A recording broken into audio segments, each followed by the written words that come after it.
ev heya bêtirî sê rojin şaredariya bajarê Dirbêsiyê dest bi serrastkirina riyên di nava kolanên bajarê Dirbêsiyê kiriye. Ji xwe zift e, qîr e, li erdê tê rijandin. Ev jî piştî bi rastî gelek cadeyên vî bajarî ji ber kortikan tev de nedihatin meşandin. Şaredariyê dest bi projeyekî kiriye ku nêzî 6 kîlometr ew ê di nava bajarê Dirbêsiyê de bi vî rengî qîrê dînin. Binerin nêzî 4 santîm hene. Niha jî ev seroka şaredariya bajarê Dirbêsiyê bi me re ye mala we ava. Gelek spas.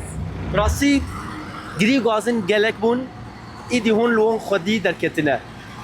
Plana we serrastkirina van riyên di nava taxên bajarê Dirbêsiyê çi xwende ye? Ji xwe ji bo proja ziftê te dî berî niha gelek şare hatibû xerakirin. Ew şarehaneyên hanê jî hin nikarîbû ne insan lê meşiya ye û ne seyre jî lê meşiya. Li gorî wê jî me xetak daniyok planekê me jêr danî ji bo van şarehana seroraz bikin. Ji xwe ji bo kemiya a dîrasa goha çêkirin destpêkê teqşîr ji tabaqatê erdê tê çêkirin ji ber ku gelek newal hat danî. Ya du yemîn MC0 tê reşandin ya sê yemîn û zifit bê danîn. Ji xwe berî vanav giştî jî me rê kamil paqij kir. Wek şaredarî tev karkerê di hundirê belediyê de bi giştî jî me vê şerعî paqij kir piştî bi van karana giştî tê dikir.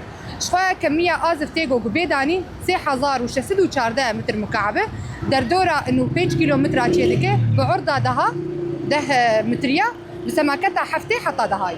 Mala we ava. Gelek spas dowel, gelek spas Kan dowel. binerin bê xelk derbarê we çi dibêjin? Merheba ji te re. مرحبا سيد شعبان وشاون باشن Em başin hûn baş bin? ساعتها وخوش به Naya me ya şaredariyê ê me em weke ragandinin. ما لا وقش شباب بلي. يا ابو انا او حرامي غربي He. شارعي ما قش جاهزه شو ذاكريني شو ما زفتناكن كهريز هي إيه. واب هي وكهرباء هي وعالم الانسان تيدن كاش ما زفتناكن يعني Emden getedik hinin şaredariyê.